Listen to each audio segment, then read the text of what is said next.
Olá, seja bem-vindo a mais um vídeo aqui no canal e no vídeo de hoje eu vou te ensinar, vou mostrar como que faz para montar uma carteira de ações de acordo com o método CCE. Eu vou mostrar todo o passo a passo que a gente faz aqui no método, é um vídeo bem completo mesmo, acho que vai ser um dos melhores vídeos que eu já fiz aqui no canal, tenho certeza que você vai gostar. Se você está buscando como montar, está estudando, começando a estudar ou já estudou alguma metodologia, né, e está querendo encaixar algumas peças aí, tenho certeza que esse vídeo vai te ajudar, legal? Já te convido a se inscrever aqui no canal, caso não seja ainda inscrito, tenho certeza que você vai gostar muito dos conteúdos, eu vou sempre trazer conteúdos desse tipo a partir de agora.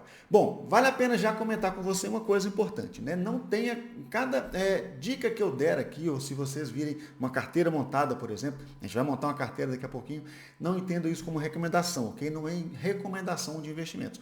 Quero mostrar para vocês como a gente faz aqui no método, uma forma completa da gente escolher as ações, porém, tem toda uma questão de gestão de risco, que a gente não tem tempo para tratar dentro de uma aula só, dentro de um vídeo só.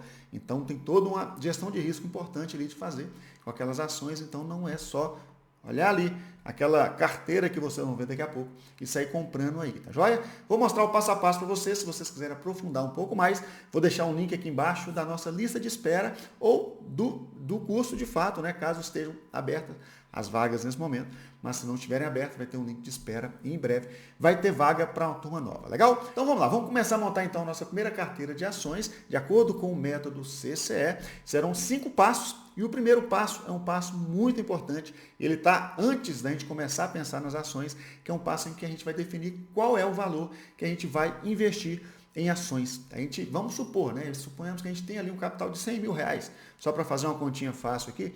Será que a gente deve comprar então esses 100 mil reais de ações? Né? Na verdade não, a gente precisa separar em caixinhas de curto, médio e longo prazo. Vou dar um exemplo para vocês aqui agora numa planilha, olha. Suponhamos, né, que a gente tem aqueles 100 mil reais. Imaginemos que a gente tem aqui aí vai de cada um, tá? Isso aqui são só números mais ou menos aleatórios aqui, só genéricos, né? A gente teria aí separar 30%, por exemplo, a longo prazo, né, para uma reserva de emergência. Isso a gente colocaria dentro do Tesouro Direto, por exemplo, né? Até uma parcelinha ali em poupança é aceitável dentro de uma carteira, dentro de uma reserva de emergência, só para liquidez, né? Nada demais. A gente teria que separar ali um médio prazo, uma grana para um médio prazo. Vamos supor que você quer fazer uma viagem ou trocar um carro daqui a 1 ano, daqui a 2 anos, né? Então, esse dinheiro estaria também dentro de uma renda fixa e só a parcela de longo prazo a gente pensaria ou começa a pensar em ações. Quer dizer que eu vou comprar esses 40 mil então de ações, Matheus? Negativo.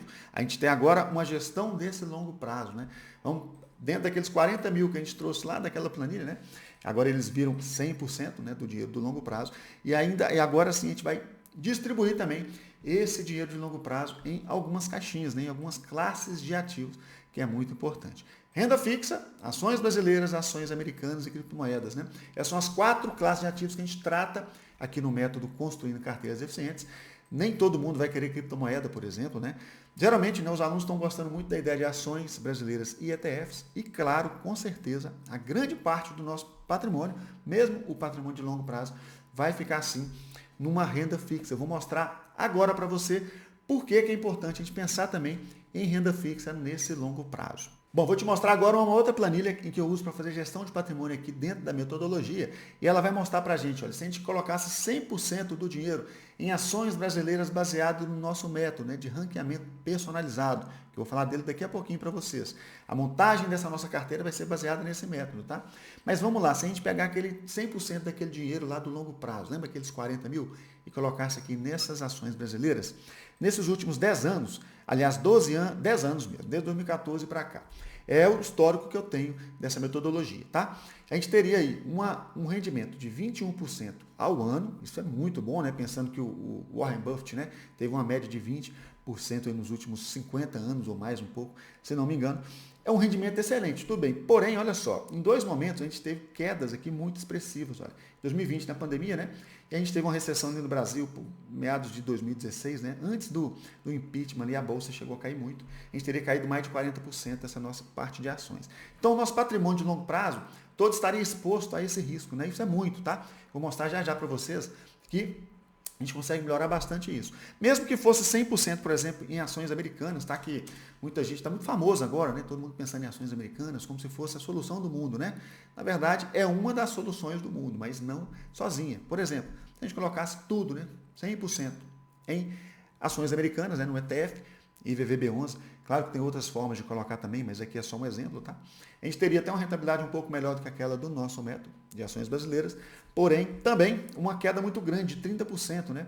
Ainda assim, menos do que as ações brasileiras, mas muito grande. Vou mostrar para vocês agora como que a gente conseguiria melhorar essa relação, né? Risco-retorno. Aliás, vão até prestar atenção nesse carinha aqui, nesse Sharpe, olha, é um índice que mede esse risco-retorno de um investimento, tá?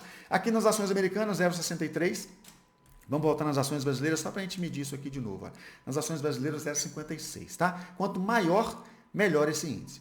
Vamos fazer agora aqui uma mudança. A gente vai colocar 20%, né, desse capital de longo prazo nas ações brasileiras e 20% nas ações americanas. Olha o que aconteceria. A gente cairia realmente nosso rendimento aqui um pouco, para 15%, pensando que o Warren Buffett, que é um baita de um investidor, né, cheio de especialistas para ajudá-lo, ter 20%, se a gente conseguisse 15%, tá bom, tá? Para a gente que é investidor comum, que a gente não é profissional. O que é um investidor comum que eu gosto de falar, né? É aquela pessoa que tem outra atividade, né? Pessoa que é médico, que é um advogado, que é um motorista de ônibus, tá? E aqui não tem essa coisa de distinção de que ganha mais ou ganha menos, não. Ações o investimento, né?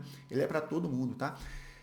Você tem que focar no seu trabalho e melhorar cada dia mais o seu rendimento no seu trabalho, o seu salário, né? E não focar muitas horas para estudar investimentos para tentar ficar igual um profissional. Você não vai conseguir, ou pelo menos fazer bem feito quanto ele. E não adianta a gente então ficar aqui tentando gastar muito tempo para se tornar um profissional de investimento. Tá? A gente é investidor comum. Esse é, para mim, o investidor comum. O investidor comum conseguiria, né, investindo dessa forma muito prática aqui, olha, 15% ao ano nesse período analisado passado, olha, com um drawdown aqui, né, com a pior perda, que foi na pandemia, de 15%. Mas olha como que melhorou o restante aqui das quedas, né, da nossa carteira, né, a volatilidade da carteira. Como que melhorou quando a gente fez essa divisão aqui. O nosso índice Sharpe, ele subiu, né? O melhor que era da Bolsa Americana era 63. A gente está agora com 98. E se a gente colocasse aqui uma pitadinha de Bitcoin, né? Claro que o Bitcoin nesse período aí, ele foi muito bom. Eu não acredito que vai se repetir isso no futuro, né? Mas só para a gente ter uma noção aqui, a gente conseguiria dar um plus aqui nesse rendimento. Melhoraria o Sharpe aqui, né? Mantendo aqui o drawdown, né? Então, enfim, a gente conseguiria uma relação muito interessante de risco-retorno. Percebe, então, a importância da gente investir o nosso patrimônio em várias classes de ativos, não só em ações, né? Mesmo aquela parte de longo prazo que eu falei com vocês, né? A gente precisa pensar em mais classes de ativos. Olha quanto tempo eu estou falando aqui com vocês, do passo 1 ainda, a gente nem começou a falar de como escolher as ações, mas olha a importância que é a gente fazer esse planejamento, né? Antes da gente começar a escolher ações, espera aí, quanto que eu devo colocar? E mais uma coisa importante que eu não falei ainda. Eu trouxe uma outra planilha para mostrar para você como que foi no passado. Essa planilha que agora ela tem 30 anos de dados, tá? Peguei os dados do Ibovespa, aquela metodologia que eu aplico aqui, que eu vou explicar para vocês hoje. Eu não tenho um histórico tão grande, mas eu trouxe aqui os dados do Ibovespa de 30 anos para cá, desde 1994. Olha que legal, se a gente pegasse aqui janelas de um mês, olha, o que é uma janela de um mês? É a gente pegar 21, são meses úteis, né? 21 dias úteis, e pega aqui a cotação, né, do dia de hoje e divide por um mês atrás, né? A gente teria aqui, olha, 57% dessas janelas de um mês seriam positivas, ou seja, em outros 43 intervalos, né, janelas de um mês, a gente teria ficado negativo. Se a gente, então eu vou investir para um ano, por exemplo, eu vou investir hoje para poder resgatar daqui a um ano.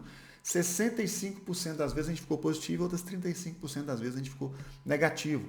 Se a gente pensar em 2 anos, olha, 67%, 3 anos, 79%, né, próximo de 80%. Ou seja, a gente garantir nesses últimos 30 anos, né, que a gente não teria perdido, a gente teria que pensar em janelas aqui de 10 a 11 anos, a partir disso. Então, longo prazo, pessoal, é legal a gente pensar a partir de 10 anos, né? Matheus, mas eu ouço tanto falar sobre 5 anos, será que eu não posso pensar em longo prazo? Então, investir em ações pensando daqui 5 anos? Até pode. Eu vou mostrar para vocês aqui um outro estudo que eu tenho agora da metodologia, que então desde 2012 que eu tenho esses dados, são só 12 anos, né? Não chega a 30 como é aquele, mas já dá para a gente ter uma boa noção. A gente conseguiria melhores resultados do que o Ibovespa utilizando essa metodologia. Olha, uma janela de um mês, por exemplo, a gente teria 60% dessa janela positiva contra 40% negativa, Esse gráfico aqui já mostra para a gente, olha, como seria 3 anos. Olha o tamanho da janela positiva e apenas um pedacinho aqui, ó, de janelas negativas. Né? 90% seria positivo e a partir de 4 anos não teve período negativo. Então, a partir de 4 anos, né, fazendo de uma forma mais eficiente, a gente pode pensar assim, em investir em ações. Investir tudo em ações, Matheus? Claro que não. Investir uma parcela, como a gente acabou de ver naquela outra planilha de gestão do patrimônio. Vou mostrar para vocês de novo. Essa é a planilha que a gente usa aqui na metodologia para definir qual o percentual que a gente vai aplicar em cada classe de ativo. Legal? Bom, tudo isso que eu falei com vocês até agora era apenas o passo 1, aquele planejamento do capital. Quanto é que a gente vai investir em ações? Agora a gente vai entrar na segunda parte, vamos começar a entrar agora nas ações.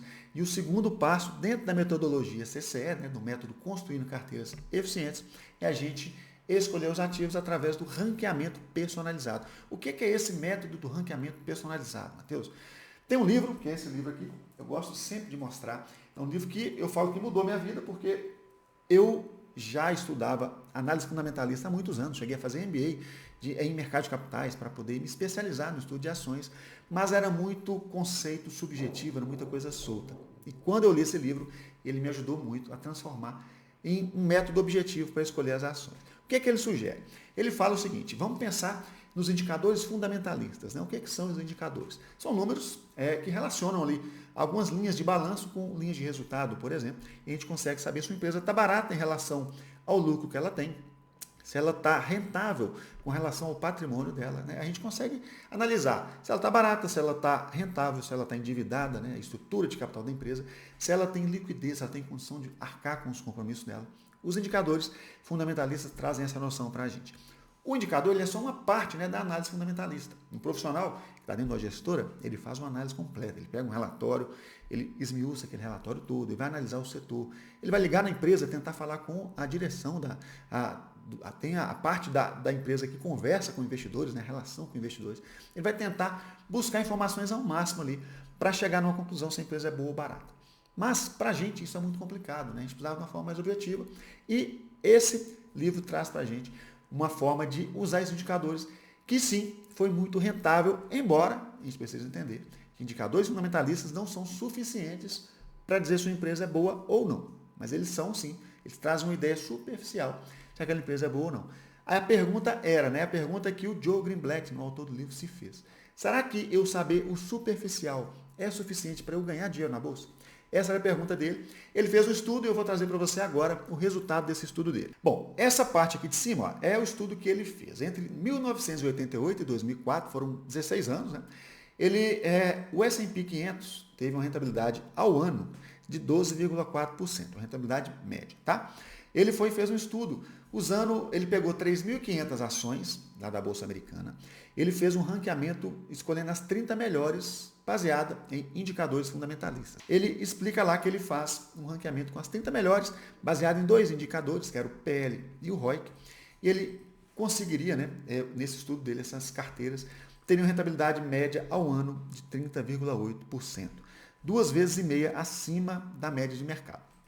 Ele fez um estudo também com as maiores empresas, com as 1.000 maiores. Ele descartou as 2.500 ali menores naquela primeira amostra e considerou só as maiores, né? Ele teria conseguido 22,9% ao ano. Isso aqui mostra para a gente a importância também da gente investir um pouco em empresas menores, né? Porque elas têm um potencial de crescimento maior de fato. Né? Isso aqui ficou comprovado aqui também nesse estudo dele. Bom, eu li esse livro, vi o estudo que ele fez e pensei, poxa, será que isso funcionaria aqui no Brasil, né? Preciso testar. Eu sou da área de informática, eu formei, gosto muito dessa parte de análise de dados, né? Formei em sistema de informação, trouxe um pouco desse meu conhecimento para cá e busquei dados. Né? Lá na CVM eu consegui todos os dados de balanço das empresas que já quebraram, inclusive, né? Consegui colocar nesse bolo aqui desse estudo e fiz um estudo aqui entre 2012 e 2024, na última atualização desse estudo, já tem um mês mais ou menos, mas está bem, dá para a gente considerar. E a gente conseguiria aqui nesse período, né, quase 3 vezes mais do que o Ibov, usando os mesmos indicadores que ele usa no estudo dele. Vale lembrar que no meu método mesmo, né, hoje em dia eu não uso esses 2 indicadores, tá? Eu me adaptei melhor com outros indicadores. Em outro vídeo eu falo mais sobre isso, mas serviu para mostrar que, olha, mesmo aqueles indicadores fundamentalistas que são superficiais para indicar se as empresas são boas ou não, sim, eles são suficientes para trazer resultados interessantes com as ações. Quer dizer, então, que eu vou olhar só ele para poder montar? Não, já já vocês vão ver o que mais a gente olha com os seus próximos passos da escolha das empresas, mas já deu um baita de um caminho para a gente. Olha, escolher as melhores colocadas, sim, trouxe lucro para a nossa carteira. E aqui, olha, só para finalizar o estudo, né, eu precisava, poderia ser sorte esses resultados, né? Mas eu fiz um estudo usando as piores colocadas, né? Vale citar que no meu estudo eu usei 15 ações, tá? Porque aqui na Bolsa Brasileira a gente tem poucas ações, a gente tem em torno de 350 ali para poder escolher. Então, eu usei só 15, né? Ele usou 30, eu usei 15 aqui. E se eu escolhesse as 15 piores, né? A gente teria prejuízo na nossa carteira. Então, de fato, né? Mostra que existe sim causalidade entre os indicadores fundamentalistas e um retorno da nossa carteira. Vale frisar uma coisa, né? Hora nenhuma eu vou afirmar para vocês aqui que indicador fundamentalista é suficiente para te dizer se uma empresa é top ou não. Não é isso que ele traz para nós. Eles são superficiais para isso. Mas o que traz para a gente estatisticamente, se a gente escolher várias empresas com bons indicadores, né? Aí sim, com a estatística, a gente vai ter bons resultados. Mostra que valeria a pena a gente ter investido nessas empresas, a gente teria bons resultados sim, tá? Mesmo que a gente não possa afirmar, né, numa conversa com um profissional, por exemplo, ele vai trucar com certeza. Poxa, não, peraí, você precisaria ir mais fundo para poder falar se a empresa é top ou não. Mas não é isso que a gente quer. A gente só quer saber se, mesmo com essa análise superficial, a gente teria lucro. E foi isso que esses estudos mostrou para a gente. Legal? Seria sim muito lucrativo. Bom, eu mostrei para vocês então por que vale a pena a gente ranquear, por que eu uso isso hoje na minha metodologia, os alunos também estão usando. Agora eu vou mostrar para vocês como que a gente faz para ranquear. Eu vou mostrar para vocês como que eu faço aqui no método, né? A gente tem um programa próprio para isso, que é muito mais fácil o ranqueamento, mas eu vou deixar também no link aqui no card um vídeo que eu mostro como você pode fazer esse ranqueamento aí usando dados gratuitos, né? Uma planilha que a gente consegue baixar lá na internet, você consegue fazer isso também nessa planilha, legal? Bom, então seguindo aqui no método, né, da forma que a gente faz aqui no método, a gente tem esse programa aqui, é um programa que é muito útil para a gente, ajuda o ranqueamento e também o acompanhamento da carteira. A gente vai baixar uma planilha, né? A nossa fonte de dados é a planilha do Status Invest, a mesma que eu tenho no vídeo aqui do card, que eu ensino vocês a ranquearem.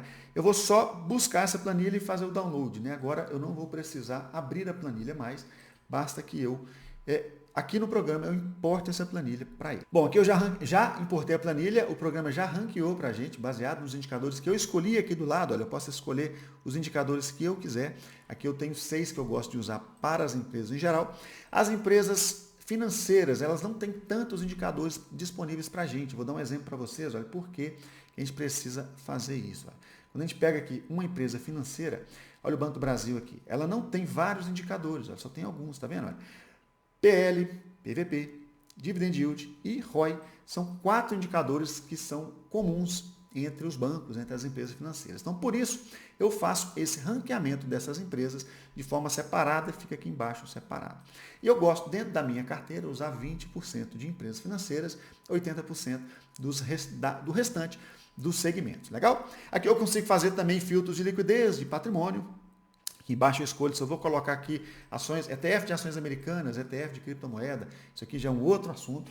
Mas, voltando aqui para a parte do nosso ranqueamento, eu vou gerar então, a gente vai agora para o próximo passo da nossa escolha das ações, que seria conferir, né, buscar se tem alguma armadilha dentro dessas empresas. Né? Como é que a gente busca essas armadilhas? A gente vem aqui no site do Fundamentos, né? Vou pegar um aqui, por exemplo, essa técnica aqui, ó. É uma empresa que eu gosto muito dela, vou até mostrar para vocês agora os resultados. Olha. A gente consegue ver aqui alguns indicadores fundamentalistas atuais. Eu gosto muito de ver, né, buscar as armadilhas, a gente encontra muito na evolução dos resultados. Né? Aqui a gente vê, olha, ela teve alguma coisa aconteceu lá atrás que ela teve problema, né? Pandemia, tá vendo? Depois ela vem crescendo o patrimônio. Eu gosto disso. Dívida caindo, né? Está sob controle, dívida líquida que está negativa. Isso é muito bom. Aí a gente vem aqui para a parte de resultado, olha. Olha a receita dela, realmente teve dificuldade aqui atrás, mas depois recuperou, vem crescendo. A gente olha o lucro líquido mais importante, né? Olha só como é que foram. Ela teve períodos ruins de fato, né? Mas ficou para trás, já tem 1, 2, 3 anos completos, né? Agora a gente está no 4º ano que ela está já com resultados positivos e lucros crescentes. Então, uma empresa que, Matheus, essa empresa é top? Eu não sei, eu não analisei essa empresa para saber se ela é top. Mas que eu fico confortável com essa empresa na minha carteira, com certeza eu fico. Eu vou ter 15 empresas na minha carteira, empresas parecidas com essa, que são lucrativas, que têm dívidas controladas, que não tem nenhum tipo de problema, pelo menos em vista, né? Para me deixar fora de conforto. Ah, mas ela vai subir ou vai cair amanhã? Eu não sei, ninguém sabe, a gente não consegue saber disso. Mas o estudo que a gente fez, baseado naquele livro do Diogo Greenblatt, mostra que sim, faz sentido que a gente tenha essas empresas na carteira, né? O ranqueamento mostrou que ter as melhores na carteira tende a trazer mais lucro no futuro, né? No longo prazo. E, olhando esses resultados aqui, me traz o conforto para o agora, né? Para eu ficar com essa empresa na carteira. Então é isso que a gente busca aqui no método. A gente vai buscar. Vamos abrir mais uma aqui, ó, DEXP. Vamos fazer mais um exemplo só para a gente não gastar muito tempo nessa parte. Ó. Mas a gente vê que usar esses indicadores tão interessantes. A gente vem para análise de evolução de... Olha como é que foi, essa empresa teve dificuldade até 2017, de fato, mas olha como é que ela vem crescendo o patrimônio de lá para cá. O que a gente quer de uma empresa? A gente quer crescer patrimônio. A gente quer, quando a gente compra um pedaço da empresa, né, nosso capital ele está incorporado no patrimônio da empresa indiretamente. Então, se o patrimônio dela sobe, né, cresce, o nosso patrimônio também tende a crescer. Né? Claro que vale eu citar aqui que existem casos, né, que a empresa só abre mais capital e busca dinheiro de novos sócios, isso faz o patrimônio dela crescer. Mas não é esse crescimento que importa para a gente. A gente quer o crescimento, olha, que vem daqui, olha, do lucro. Se o lucro dela vem crescente, ou se mantendo que seja, essa aqui não está aquela escadinha igual estava na técnica, mas olha como é que ela está se mantendo constante, olha, o lucro dela. Então, é uma empresa boa, empresa que eu fico confortável em estar com ela assim. Ela é top? Não sei te falar. A gente precisaria analisar muito mais a fundo, né? Aí tem que ser um profissional. Mas que ela é boa, né? Pessoal, eu não sei o que ela faz direito, não sei se ela... como é que ela faz a parte de gerenciamento dela, mas quem está lá dentro está sabendo fazer porque está gerando lucro e o lucro está constante. Legal? Então, esse terceiro passo, a gente vai buscar essas armadilhas. A gente já fez aquela análise de olhar os resultados, a evolução de resultados, já entendendo que essas empresas são boas, né? Ou pelo menos não são tops, né? A gente não sabe se é top, mas são boas, pelo menos tem lucros ali crescentes ou constantes. Não vou fazer de todas, tá? Para a gente não gastar muito tempo. Vamos fingir que eu fiz de todas aqui. E agora eu vou fazer o quarto passo da escolha das ações, que é fazer uma análise de categorias. Será que a gente está muito pesado em alguma categoria, né? Quais categorias são essas? Eu gosto de olhar segmentos, gosto de olhar o tamanho da empresa, não gosto de concentrar muito em empresas muito pequenas, por exemplo, mas também não gosto de ter só empresas grandes, né? Lembra que naquele estudo de John Greenblatt, né? Ele mostrou para a gente, deixa eu abrir para vocês de novo aqui, ó. Ele mostrou para a gente que investir em empresas menores também traz resultados melhores, né? Eu também pude constatar isso aqui no meu estudo que eu fiz aqui no Brasil.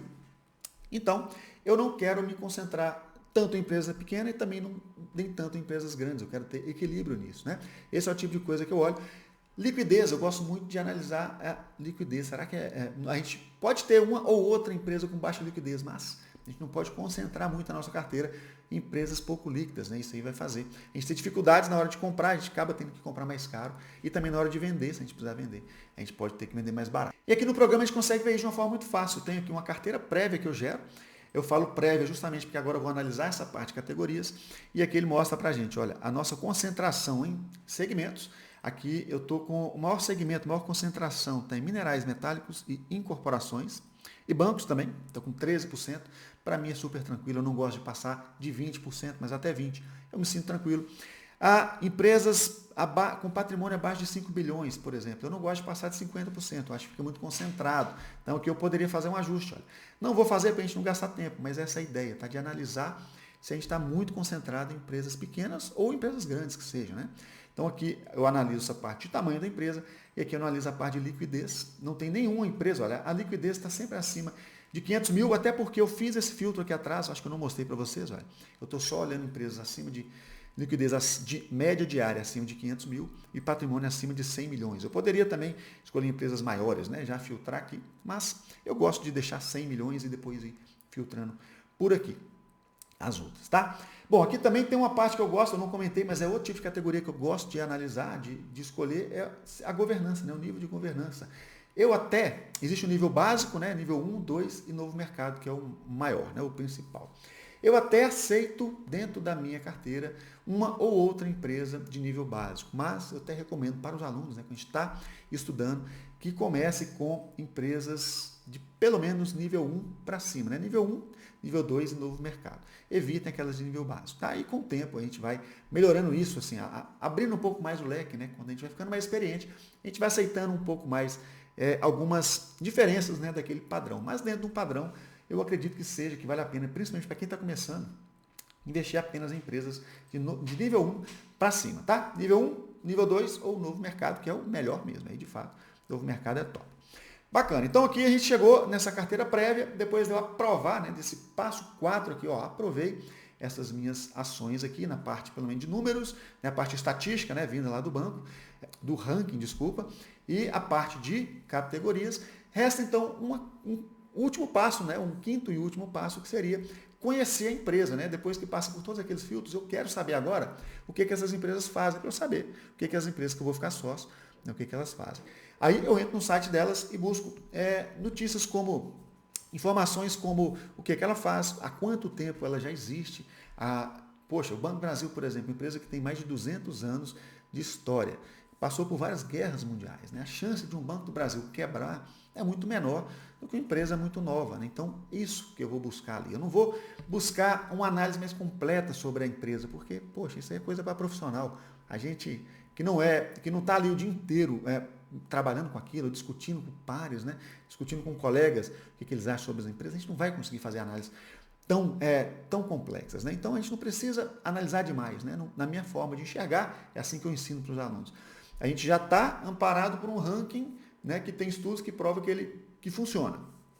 A gente já está confortável porque a gente buscou armadilhas e encontrou, né, já filtrou só empresas que são lucrativas, né, que pelo menos que a administração sabe o que está fazendo, por mais que a gente não entenda do negócio direito. A gente já entendeu que não está tudo concentrado. Poxa, então basta a gente saber o que a empresa faz e há quanto tempo que ela existe. Para mim, já é mais do que suficiente. Legal? Bom, esses foram 5 passos que a gente segue aqui na metodologia Construindo Carteiras Eficientes para a gente montar a nossa carteira de ações. Vale citar que eu não comentei com vocês nesse vídeo, né, como que a gente insere ali os ETFs de ações americanas, os ETFs de criptomoedas, porque aí vai ficar um assunto para um próximo vídeo. Hoje eu quis focar nessa parte de escolha das empresas. Era importante eu passar naquela parte de gestão do patrimônio para você encaixar, né, saber parte que entra essas ações e dentro de um patrimônio, mas eu quis focar mais nessa parte de escolha das ações. No próximo vídeo eu vou trazer conteúdo sobre isso, se vocês quiserem, inclusive deixa aqui embaixo se faz sentido para vocês ou de repente às vezes nem faz, vocês querem só conteúdo de ações, é legal eu entender o que vocês querem para trazer conteúdos que sejam úteis para vocês. Vou mostrar para vocês aqui, olha o gráfico da minha carteira que eu montei lá no ano passado, quando eu comecei com essa metodologia, né? Eu concluí esse estudo aqui em 2022, o estudo do backtesting. Comecei uma carteira, a minha primeira carteira na Real, baseada nessa metodologia, né? Eu já tinha uma carteira na Real, baseada nos meus outros estudos, né? Mas baseada nessa metodologia, eu comecei dia 3 de fevereiro de 2023, de lá para cá, a carteira subiu 28%, o meu patrimônio, né, subiu 28%. Aproximadamente, aliás, desculpa, aqui tem uma diferenciação que eu faço de cota e de patrimônio, tá? Em outro momento eu trago isso para vocês, mas basicamente tem a ver com quando a gente compra ações mais baratas, né? Acaba que a valorização do patrimônio tende a ser maior do que a valorização da cota, mas para não complicar, em outro momento eu volto para falar sobre isso com vocês. A minha valorização de patrimônio, então, está aqui em cima, olha, 33%. Do patrimônio, contra 26% se eu tivesse comprado o BOVA11. O que é o BOVA11? Comprar um ETF baseado, né, que é lastreado ali nas ações do Ibovespa. Então a gente está conseguindo aqui, nessa minha carteira, aproximadamente 9% a mais de patrimônio do que seria se eu tivesse investido em BOVA11. Espero que você tenha gostado desse vídeo. Se você achou útil, já deixa aquele curtir aí pra gente, que ajuda muito. O YouTube percebe que o vídeo tem relevância e mostra a mais pessoas. Vou deixar o link aqui embaixo, então, da lista de espera ou das inscrições, caso já esteja aberta, do curso Construindo Carteiras Eficientes. Espero que você tenha gostado e eu vejo você, então, no próximo vídeo.